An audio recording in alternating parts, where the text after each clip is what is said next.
बहुत पहले एक दूर आकाशगंगा में एक छोटा सा तारा टिंकल रहता था। बड़े और चमकदार तारों के विपरीत टिंकल बहुत छोटा था और अक्सर अनदेखा हो जाता। दूसरे तारे इतनी जोर से चमकते कि कोई टिंकल की ओर देखता ही नहीं। एक रात टिंकल ने धरती पर एक खोई हुई छोटी लड़की लैला को पेड़ के नीचे रोते देखा।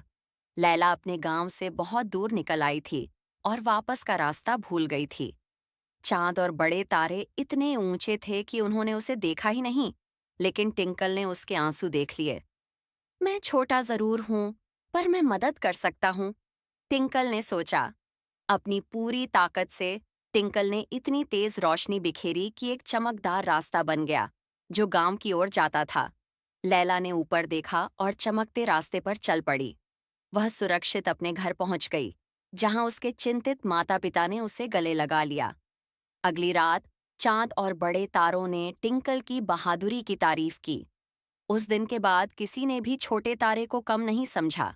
टिंकल ने सीखा कि छोटी सी रोशनी भी किसी को घर तक पहुंचा सकती है। सीख: आपका आकार आपकी ताकत नहीं बताता। एक छोटा सा अच्छा काम भी बड़ा बदलाव ला सकता है।